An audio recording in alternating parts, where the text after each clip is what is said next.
We are day 103, Monday, April 13th.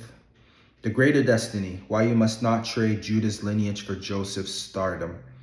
For I know the plans I have for you, declares the Lord, plans to prosper you and not to harm you, plans to give you hope in the future. Jeremiah 29:11. We often read stories in the Bible, yet there are profound lessons we skim over, lessons that speak directly to our present anxieties. Consider the familiar saga of Joseph. His brother betrayed him, selling him into slavery, only for Joseph to rise miraculously and become the prime minister, causing his brothers, Reuben, Judah, and the rest, to bow before him. This is the well-known trajectory of Joseph's dream realized. However, hidden within this narrative is a deep observation focusing on Judah. Judah was one of those who consented to Joseph's sale, driven by envy. Joseph's dream predicted that his family would bow to him, and the brothers could not bear the thought of their younger sibling ruling them. They plotted against him, seeking to eliminate the fulfillment of his destiny. What Judah and the other brothers failed to grasp was the nature of destiny itself.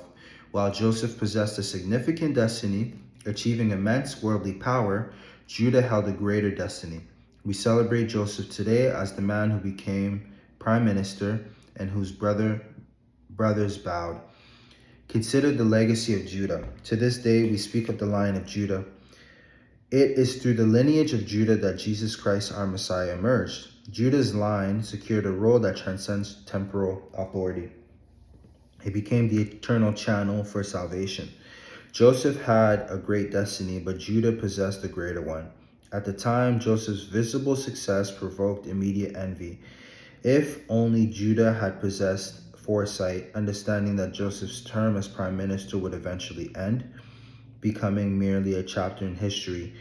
The guy who had dreams while Judah's name would be etched in eternity because of the Messiah. Unlike Joseph's other brothers whose name fade, the word Judah remains relevant until the end of days because of Christ's connection to his line. This principle confirms our impatience today. We become distracted and perhaps bitter when we see friends advancing rapidly. Your peers are getting married, starting companies, and finding their footing while you feel you're behind schedule. Be assured you might be witnessing the Josephs of this era, those experiencing swift, visible victories now. But perhaps you are destined to be the Judah of your time. Your story might be slower in the development, but its impact is built to last and echo through generations. Do not let the immediate success of others derail you. Keep your focus fixed on your own path. You are not running behind. You are on a different trajectory when being prepared for an eternal impact. There's a king about to be birthed through your lineage. A Messiah is scheduled to come through the path God has laid for you. If Judah has understood the unseen workings behind the scenes, the eternal implications resting in his own future, he would have never participated in selling his brother. He would have recognized that something far more monumental was being prepared for him. Stay focused. Celebrate the victories of those around you. Cheer loudly for their successes. But remain confident in the blueprint God has laid for your life. As the Bible affirms, his thoughts towards you are always for good and never of evil. A tree takes longer to grow than a tomato plant because it requires deeper roots to sustain its eventual height and span. You are in the process of deep rooting. You are the Judah of your era. God has monumental, enduring plans for you.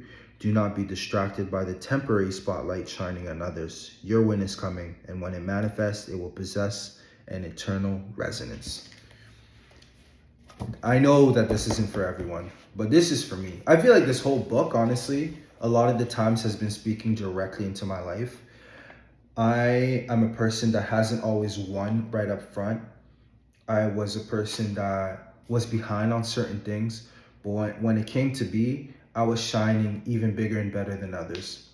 And that's not to be cocky or anything like that. It's just a fact. I was a late bloomer. That's what they call it.